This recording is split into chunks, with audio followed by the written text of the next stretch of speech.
2024 লোকসভা নির্বাচনের দিন ঘোষণার আগেই 195টি আসনে প্রার্থী তালিকা ঘোষণা করল বিজেপি। বাংলার 20টি আসনে প্রার্থী তালিকা ঘোষণা। আলিপুরদুয়ারে বিজেপি প্রার্থী হচ্ছেন মনোজ টিগ্গা, বালুরঘাটে বিজেপি প্রার্থী সুকান্ত মজুমদার, কোচবিহারে নিশীথ প্রামাণিক, মালদা দক্ষিণে শ্রীরূপা মিত্র চৌধুরী বিজেপির হয়ে লড়বেন, মালদা উত্তরে বিজেপি প্রার্থী খগেন মুর্মু, মুর্শিদাবাদে বিজেপি প্রার্থী গৌরীশঙ্কর ঘোষ, বহরমপুরে বিজেপির টিকিটে লড়বেন নির্মল কুমার সাহা, বাঁকুড়ায় বিজেপি প্রার্থী সুভাষ সরকার, বিষ্ণুপুরে বিজেপি প্রার্থী হচ্ছেন সৌমিত্র খাঁ, বোলপুরে বিজেপি প্রার্থী প্রিয়া সাহা, কাঁথি বিজেপি প্রার্থী সৌমেন্দু অধিকারী, রানাঘাটে বিজেপি প্রার্থী হচ্ছেন জগন্নাথ সরকার, হুগলিতে বিজেপি প্রার্থী লকেট চট্টোপাধ্যায়, পুরুলিয়াতে বিজেপি প্রার্থী হচ্ছেন জ্যোতির্ময় সিং মাহাতো, যাদবপুরে বিজেপি প্রার্থী অনির্বাণ গঙ্গোপাধ্যায়, জয়নগরে বিজেপির টিকিটে লড়বেন অশোক কান্ডারি, বনগাঁ লোকসভা কেন্দ্রে বিজেপি প্রার্থী শান্তনু ঠাকুর আর ঘাটালে বিজেপি প্রার্থী হিরণ, আসানসোলে বিজেপি প্রার্থী পবন সিং, হাওড়াতে বিজেপি প্রার্থী রথীন চক্রবর্তী।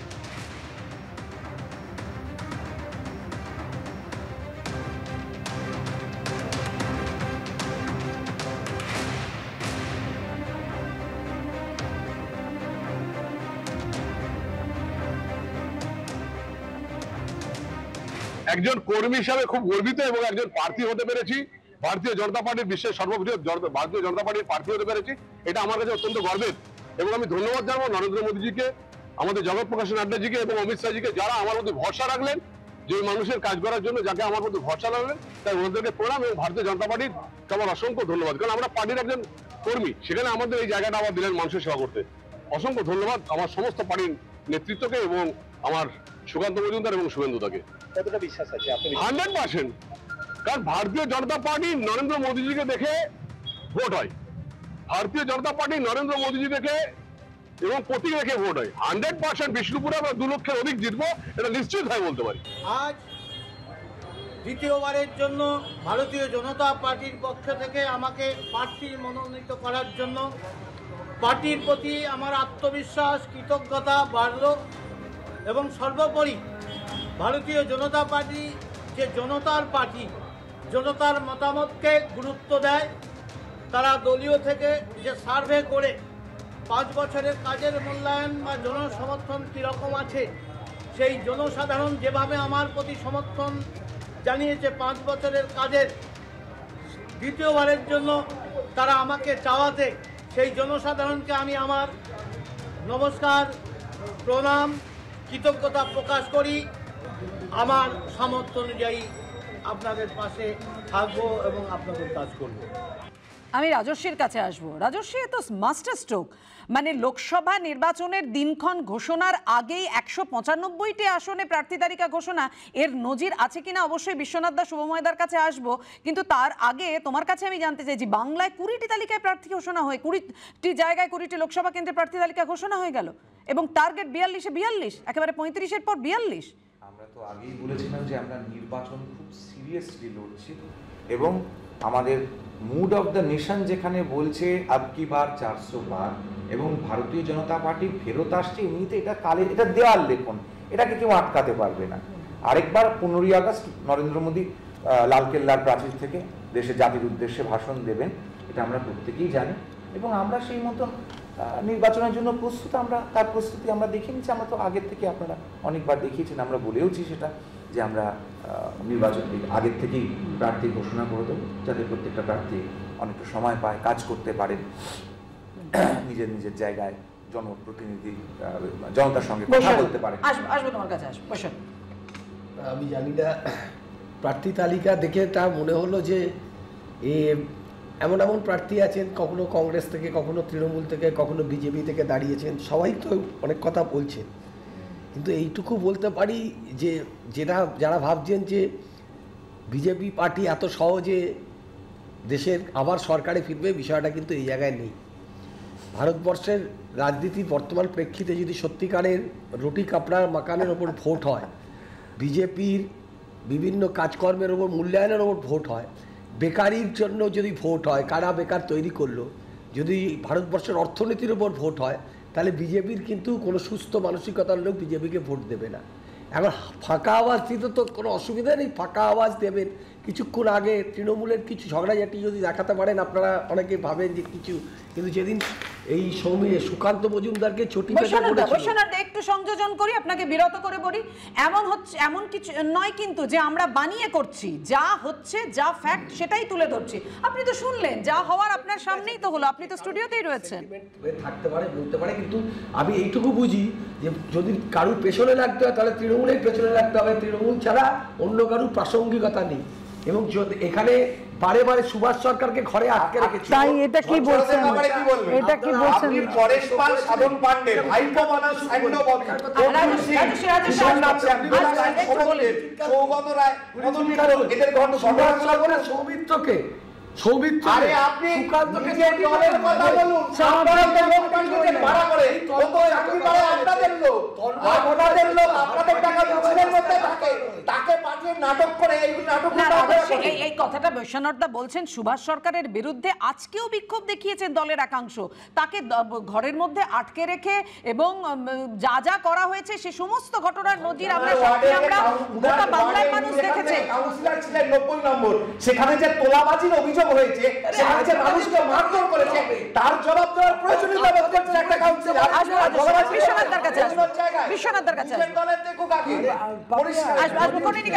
বিশ্বনাথদার কাছে না। দেখো পাপিয়া, আমি বলতে চাই যে 2011 সালের পর এই প্রথম রাজ্যের শাসক দল তৃণমূল কংগ্রেসের আগে কোন মূল বিরোধী দল প্রার্থী দিল, মানে এটা বলা যায় যে একটা ব্যতিক্রমী ঘটনা।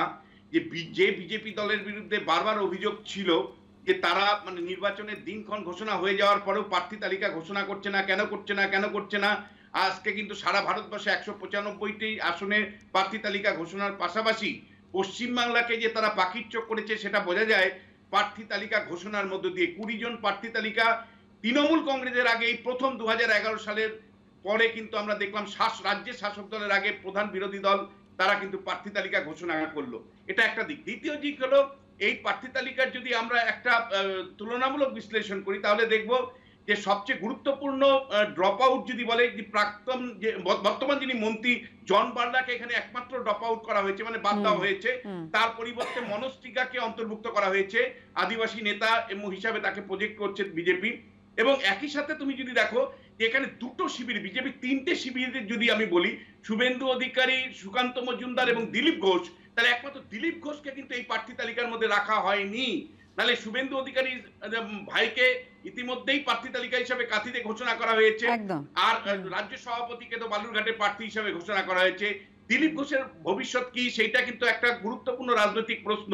এবং একই সাথে তাহলে কি শুভেন্দু অধিকারী পরিবারের তরফ থেকে দ্বিতীয় প্রার্থী তালিকা হিসাবে তোমার গিয়ে তমলুকে প্রার্থী হিসাবে কি দিব্যেন্দু অধিকারী দাঁড়াচ্ছেন? ইতিমধ্যেই কাঁথিতে দাঁড়িয়েছে শুভেন্দু অধিকারী এবং সৌমেন্দু অধিকারী। তাহলে দিব্যেন্দু অধিকারীর জন্য কি ওয়েট করছে তমলুক লোকসভা কেন্দ্র? কিন্তু সামগ্রিকভাবে আমি যদি বলবো যে এই প্রার্থী তালিকা 195টা প্রার্থীর নাম ঘোষণা করার মধ্য দিয়ে ইন্ডিয়া জোটের উপর কিন্তু একটা চাপ বাড়লো।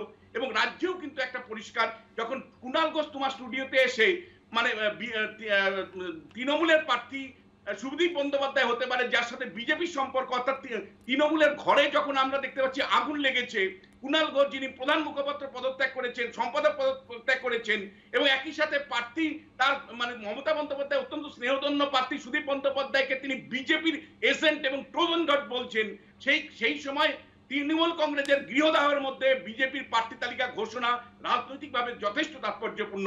ফলাফলের জায়গা তো আলাদা বিষয়, কিন্তু একদম অবশ্যই আমরা এই নিয়ে আলোচনায় আসবো বিশ্বনাথ দা। কিন্তু তার আগে একেবারে তালিকা বিশ্বনাথ দা নেবো না, আপনার রিয়াকশন অবশ্যই নেব, আপনার রিয়াকশন নেব। কিন্তু তার আগে বিজেপি প্রার্থী তালিকা বাংলায় যে এখনো পর্যন্ত 20টি লোকসভা কেন্দ্রের প্রার্থী তালিকা বিজেপি ঘোষণা করেছে, রেখেছি একের পর এক আপনার সামনে। আপনারা দেখছেন বনগাঁ বাঁকুড়া, বনগাঁ থেকে প্রার্থী হচ্ছেন শান্তনু ঠাকুর, বাঁকুড়া থেকে বিজেপির প্রার্থী হচ্ছেন সুভাষ সরকার, কাঁথি থেকে সৌমেন্দু অধিকারী, শুভেন্দু অধিকারীর ভাই, হুগলি থেকে লকেট চট্টোপাধ্যায় আবারও প্রার্থী হচ্ছেন, মালদা উত্তর থেকে খগেন মুর্মু, রানাঘাট থেকে জগন্নাথ সরকার। খগেন মুর্মু গতবারও ছিলেন মালদা উত্তরে। পুরুলিয়া থেকে জ্যোতির্ময় সিং মাহাতো, আলিপুরদুয়ার থেকে মনোজ টিগ্গা বিধায়ক, এবার সংসদ পদে লড়বেন। মালদা দক্ষিণে শ্রীরূপা মিত্র চৌধুরী, জয়নগরে অশোক কান্ডারি বিজেপির হয়ে প্রার্থী, যাদবপুরে অনির্বাণ গঙ্গোপাধ্যায়, হাওড়া থেকে রথিন চক্রবর্তী, আগে তৃণমূলে ছিলেন, হাওড়ার মেয়র ছিলেন রথীন চক্রবর্তী, এবার বিজেপির টিকিটে লোকসভা ভোটে লড়বেন। আসানসোলে পবন সিং, বহরমপুরে নির্মল কুমার সাহা, বোলপুরে প্রিয়া সাহা,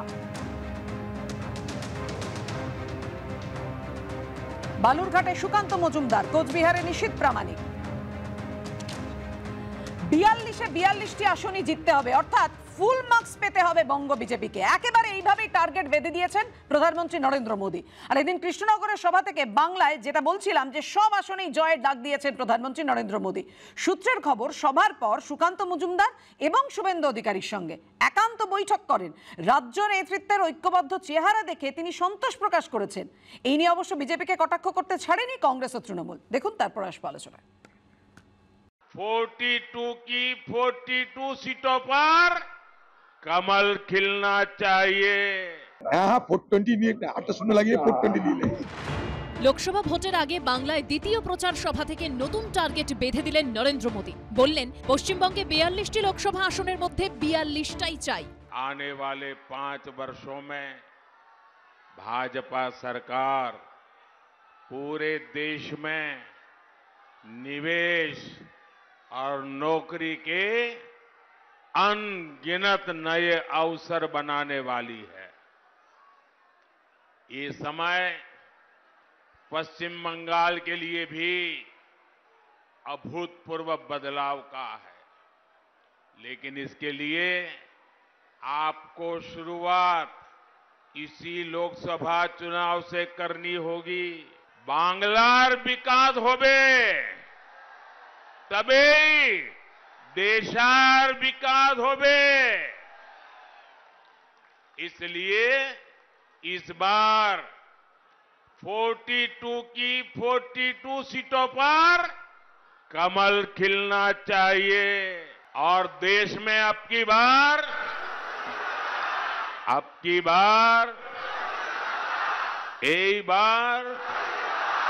एनडीए सरकार 400 पार। এর আগে বাংলায় এসে 35টি আসনের টার্গেট বেঁধে দিয়েছিলেন অমিত শাহ। बंगाल में 35 से ज्यादा सीटें भारतीय जनता पार्टी को देकर मोदी जी को प्रधानमंत्री बनाइए। 24 में 35 सीट दीजिए, मैं बताता हूं 25 की जरूरत नहीं पड़ेगी। 25 के पहले ही ममता दीदी की सरकार कड़ड़ भोस हो जाएगी। আগে তো ওই মোটা মতন লোকটা কি নাম জানো, উনি এসেছিলেন, এসে 35 বলবে, इस बार 35 पार। তার আগে ওনারা বলেছিলেন इस बार 200 পার, হয়ে গেল পকার পার। এদিন কৃষ্ণনগরের সভার পর শুভেন্দু অধিকারী ও সুকান্ত মজুমদারের সঙ্গে বৈঠক করেন নরেন্দ্র মোদী। সূত্রের খবর, সেখানে প্রধানমন্ত্রী বলেন, দলের ঐক্যবদ্ধ চেহারা দেখে ভালো লাগছে। এভাবে লড়তে পারলে লোকসভা ভোটে প্রত্যাশার থেকেও ফল ভালো হবে। এখানে মমতা ব্যানার্জি ছিল, আছে, থাকবে। বাংলার মানুষ জানে যে মমতা বন্দ্যোপাধ্যায় বাংলার যে উন্নয়ন 50 বছরে হয়নি, সেই উন্নয়ন করেছেন, মানুষের পাশে দাঁড়িয়েছেন, সোশ্যাল রিফর্ম করেছেন, তাই মানুষ মমতা ব্যানার্জির সাথে আছে। এদিন কৃষ্ণনগরে প্রথমে একটি সরকারি সভায় যোগ দেন প্রধানমন্ত্রী। তারপর সেখান থেকে পাশেই রাজনৈতিক সভাস্থল পর্যন্ত হুটখোলা গাড়িতে করে যান নরেন্দ্র মোদী। শিবাশিস মৌলিক, রাজীব চৌধুরী ও সুদীপ্ত আচার্যর রিপোর্ট, এবিপি আনন্দ। কনিনিকা দিয়ে আর কোনো আসন সংখ্যা বেঁধে দেওয়া নয়, এবারে একেবারে ফুল মার্কসের টার্গেট বেঁধে দিয়েছে বঙ্গ বিজেপি নেতৃত্বকে প্রধানমন্ত্রী নরেন্দ্র মোদী। এবং আপনারা দেখেছেন ছত্রছত্র ইন্ডিয়া জোটকেও আক্রমণ করতে কিন্তু ছাড়েননি প্রধানমন্ত্রী নরেন্দ্র মোদী। যেখানে আপনারা কার সঙ্গে থাকবেন, কত আসন সমঝোতা হবে তা নিয়ে গুছিয়ে উঠতে পারেননি, বিজেপি 195টি আসনে তালিকা ঘোষণা করে দিল, বাংলায় 20টি। ওরা তো শাসক দলে আছে, করুক। আসলে প্রত্যেকবারই একটা না একটা চমক তৈরি করতে হয়।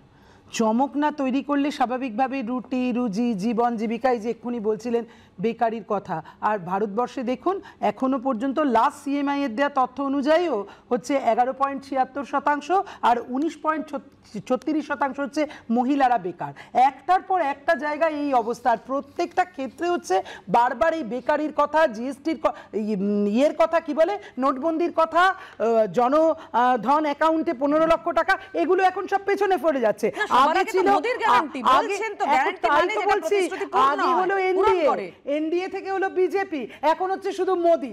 এই করে করে ওভার সেন্ট্রালাইজেশন, কত কত আরো কেন্দ্রীভূত করা যায়। মানুষের প্রশ্ন বাদ দিয়ে, অন্য প্রশ্ন বাদ দিয়ে এখন মোদি। মোদির গ্যারান্টি তো বিজেপি তো প্রশ্ন তুলছে। আপনি এই কথা বলছেন তো, হিমাচল প্রদেশে যখন মানে আপনাদের জোট সঙ্গী কংগ্রেসের, প্রদেশ কংগ্রেসের মুখপাত্র যখন বিজেপির প্রশংসা করে, তখন তো এই প্রশ্নটাই বারবার সামনে আসে। তখন তো ইন্ডিয়া জোটকে নিয়ে প্রধানমন্ত্রী যে প্রশ্নগুলো তুলছেন সেগুলো তো কখনো অযৌক্তিক বলে মনে হয় না। কেন অযৌক্তিক বলে মনে হবে না? অযৌক্তিক তো মনে হবেই।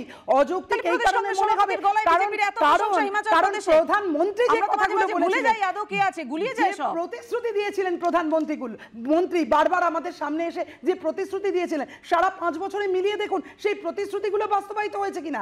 একটার পর একটা, তাই জন্য নতুন নতুন চমকের কথা বলতে হচ্ছে, তৈরি করতে হচ্ছে। কারণ হচ্ছে এই সিপিএম শেফিল্ড আমাকে বলতে বলেছে কলকাতায় আমার রাজস্বী আমার নাম। আপনার সঙ্গে আমি একটাও কথা বলিনি। গোটা হাওড়া জেলা যাকে শেফিল্ড অফ বেঙ্গল বলা হতো তাকে ধ্বংস করে দেওয়া, একটা কোনো ওয়ে আউট দেখাতে পারেনি এই সিপিএম। বড় বড় কথা বলছে, সাদা থান পাঠানোর কালচার যে পশ্চিমবঙ্গে আমদানি করেছিল, রক্তের রাজনীতি যারা করেছে, একটা নির্বাচন যারা রক্ত ছাড়া করতে পারেনি, তারা বড় বড় কথা বলছে। সিপিএম এর কাছে অল্টারনেটিভ কি আছে, কি ওয়ে আউট আছে? আরে যারা বুদ্ধদেব ভট্টাচার্যের নিজের দলের লোকের হতে পারেনি, তারা আবার কোন দিন পশ্চিমবঙ্গের মানুষের হবে? একটা কথা আমি শুধু এখানে বলে দিই, ববি হাকিম এখানে অনেক বড় বড় কথা বললেন। এদের জোট সঙ্গী মল্লিকার্জুন খাড়গে, একটি চ্যানেলে বলা হচ্ছে তাকে সন্দেশখালি নিয়ে প্রশ্ন করা হচ্ছে, আর সে বলছে কৃষকের এমএসপি নিয়ে। সে জানেই না, এরা জানেই না সোনিয়া গান্ধী হেরে যাবে রায়বারেলির থেকে এইবারে, তাই জন্য রাজ্যসভায় চলে গেছে। প্রত্যেকে বলছে নরেন্দ্র মোদী ক্ষমতায় ফেরত আসছে, কিন্তু এদের তো ঢেড়া পেটানো করতেই হবে, তাই বলছে, কারণ সিপিএম এর কাছে কোনো ওয়ে আউট নেই। বিজেপি ইজ কামিং টু পাওয়ার। এটা কিন্তু সিপিএম কংগ্রেস সেটিং বলছে, কেননা প্রধানমন্ত্রী এলেন তার আগেই শাহজাহান গ্রেফতার হলো। কেন ইলেকট্রিসিটি বিল 75 বছর পরে ইলেকট্রিসিটি পৌঁছাতে হচ্ছে গ্রামে গ্রামে, দুয়ারে দুয়ারে? কেন জল পৌঁছাতে হচ্ছে? কেন লোকের বাড়িতে টয়লেট তৈরি করে দেওয়ার কথা বলতে হচ্ছে, পাকা বাড়ি তৈরি করে দেওয়া হচ্ছে? আপনি বলছেন তো, রাজস্বী বলছেন তো সন্দেশখালী প্রসঙ্গ, গতকালও আমরা দেখেছি সন্দেশখালী আধ ঘন্টায় 7 বার বলেছেন প্রধানমন্ত্রী। তৃণমূলকে আজকেও তীব্র আক্রমণ জানিয়েছেন, প্রশ্ন তুলেছেন পুলিশের ভূমিকা নিয়ে। বললেন যে বাংলার পরিস্থিতি হলো এখানে পুলিশ নয়, অপরাধী ঠিক করে তাকে কখন আত্মসমর্পণ করতে হবে আর কখন গ্রেফতার হতে হবে। সন্দেশখালীর দোষী গ্রেফতার হোক, রাজ্য সরকার এটা কখনোই চায়নি। কি বলেছেন প্রধানমন্ত্রী নরেন্দ্র মোদী, পাল্টা তৃণমূলের সমালোচনা দেখুন। राज्य सरकार तो चाहती नहीं थी कि संदेशखाली का गुनहगार कभी गिरफ्तार हो, लेकिन ये तो बंगाल की नारी शक्ति दुर्गा बनकर खड़ी हो गई। তৃণমূল কংগ্রেস সরকার রাজধর্ম পালন করে বলে অভিযোগের ভিত্তিতে শেখ শাহজাহান থেকে শুরু করে শিবু হাজরা থেকে শুরু করে উত্তম সর্দারের মতো তৃণমূল কংগ্রেসের নেতা এবং জনপ্রতিনিধিদেরও আমাদের প্রশাসন অ্যারেস্ট করতে পারে। মমতা ব্যানার্জি সারা বাংলার মুখ্যমন্ত্রী, তাই মমতা ব্যানার্জি রাজধর্ম পালন করতে পারেন, নরেন্দ্র মোদী পারেন। শুক্রবার হুগলির আরামবাগের পর শনিবার নদিয়ার কৃষ্ণনগর, ফের সন্দেশখালী ইস্যুতেই মমতা বন্দ্যোপাধ্যায় ও তৃণমূলকে তীব্র আক্রমণ করলেন নরেন্দ্র মোদী। टीएमसी ने मां, माटी और मानुष का नारा लगाकर यहां की माताओं बहनों का वोट लिया, लेकिन आज मां, माटी और मानुष सभी टीएमसी के कुशासन में रो रहे हैं। संदेशखाली की बहनें इंसाफ की गुहार लगाती रही, लेकिन टीएमसी सरकार ने उनकी एक नहीं सुनी। নরেন্দ্র মোদী বাংলার মানুষকে বিভ্রান্ত করতে চাইছেন। প্রধানমন্ত্রী নিজের রাজ্য গুজরাটে বিলকিস বানুর ধর্ষকদের গেট খুলে ছেড়ে দিয়েছিল বিজেপি। প্রধানমন্ত্রী বাংলায় বারবার আসছেন, একদিন মণিপুরে যাওয়ার এখনো যার হিম্মত হয়নি, সময় হয়নি। শাহজাহানের গ্রেপ্তার, নরেন্দ্র মোদীর আগমন, দিদির রাজভবন, এই তিনটের মধ্যে কি কোথাও সমঝোতা আছে? হঠাৎ সন্দেশখালীতে এসে আমাদেরকে নির্বাচনের সন্দেশ খাওয়াতে হবে না? আপনার ইডি খেয়ে চলে গেল দিল্লি, তখন জানতেন না সন্দেশখালী ঘটনা?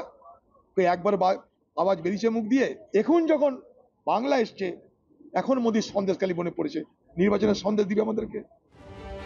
প্রথমে 55 দিন ধরে বেপাত্তা, তারপর বৃহস্পতিবার গ্রেপ্তার হওয়ার পর শেখ শাহজাহানের শরীরী ভাষায় ঝরে পড়েছিল ডোন্ট কেয়ার মনোভাব। এখানেই বিরোধীরা বারবার প্রশ্ন তুলছে, শেখ শাহজাহানকে ধরতে পুলিশের এতদিন সময় লাগলো কেন? बंगाल में स्थिति ये है कि यहाँ पुलिस नहीं बल्कि अपराधी तय करते हैं कि उन्हें कब सरेंडर करना है, कब गिरफ्तार होना है। राज्य सरकार तो चाहती नहीं थी कि संदेशखाली का गुनहगार कभी गिरफ्तार हो। দিদির আঁচল যার মাথায়, পশ্চিমবঙ্গে সেই সমস্ত লোকের কিছু হতে পারে কি? আমরা তো প্রথম দিন থেকেই জানি যে এদিকে শাহজাহান তো উপরে নূরজাহান আছে, কোনো অসুবিধা নাই। আরে লাল ঝান্ডার সরকার যখন মাথার উপরে ছিল তখন শাহজাহানের বাপের দম হয়নি গরিব মানুষের জমির দিকে চোখ তুলে চাইতে। তখন শাহজাহান শিবু উত্তমদের ওদের বাপ দাদুদের দম হয়নি গরিব খেটে খাওয়া মেহনতি মানুষের জমিতে নোনা জল ঢুকিয়ে দিতে। আর আজকে যখন মাথার উপরে তৃণমূল কংগ্রেসের সরকার, তখন শিবু উত্তম শাহজাহানরা ফিরে গরিব মানুষের জমিকে কেড়ে নিয়ে আজকে নিজেদের ভেড়ি বানাচ্ছে, জলকর করছে, নোনা জল ভরে দিচ্ছে। সব মিলিয়ে লোকসভা ভোটের আগে বঙ্গ রাজনীতির প্রধান ইস্যু হয়ে উঠছে সন্দেশখালী। শিবাশিস মৌলিক, কৃষ্ণেন্দু অধিকারী ও রাজীব চৌধুরীর রিপোর্ট, এবিপি আনন্দ। আমি শুভময়দার কাছে আসবো। শুভময়দা, শেখ শাহজাহানকে গ্রেফতারি প্রসঙ্গে বঙ্গ বিজেপিকেই কৃতিত্ব দিয়েছিলেন প্রধানমন্ত্রী নরেন্দ্র মোদী। আজকেও যেভাবে বঙ্গ বিজেপি ঐক্যবদ্ধভাবে লড়াই করছেন, সূত্রের খবর যেটা খবর পাওয়া যাচ্ছে সেটা সুকান্ত মজুমদার, শুভেন্দু অধিকারীদের সঙ্গে বৈঠকে প্রধানমন্ত্রী নরেন্দ্র মোদী প্রশংসা করছেন। আমি বলছি, লোকসভা ভোটে সন্দেশখালী মূল ইস্যু হতে চলেছে এবং সেক্ষেত্রে তৃণমূলের পথে কাঁটা হতে চলেছে কি?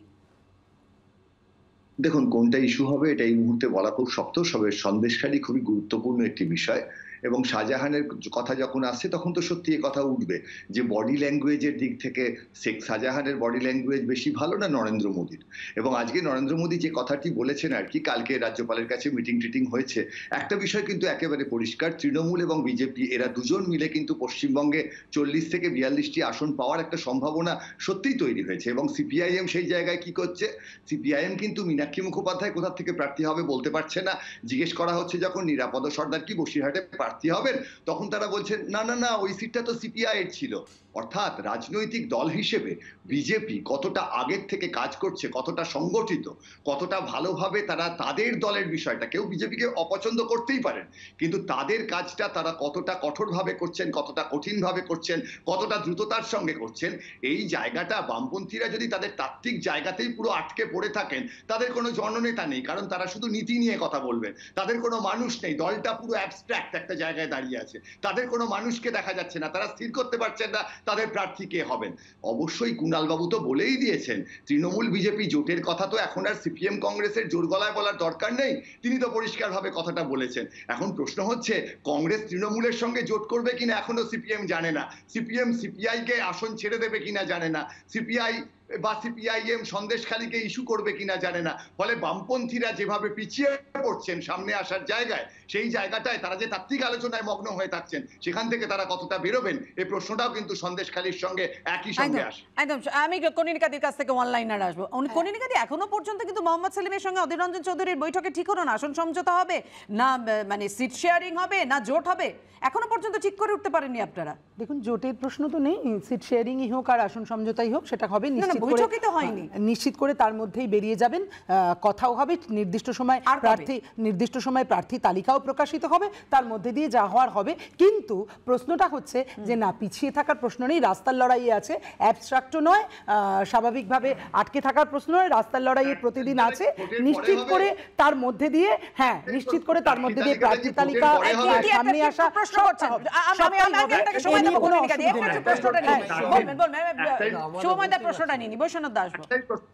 সিপিআইএম এর প্রার্থী তালিকাটি লোকসভা ভোটের পরে নির্ধারিত হবে। কেন তা হবে? নিশ্চয়ই তা হবে না, তারা খুব তাড়াতাড়ি হবে। খুব তাড়াতাড়ি হবে। কথা বলবো, বলেছিল কোনোদিনই তা হয় না, আপনি বার সময় হয় আবারও হবে। এক মিনিট, আপকি বার 200 কি পার বলেছিল অমিত শাহ, আমরা ঝিলকা উস পারে পাঠিয়ে দিয়েছিলাম 2021 এ। 400 পার বললো তো।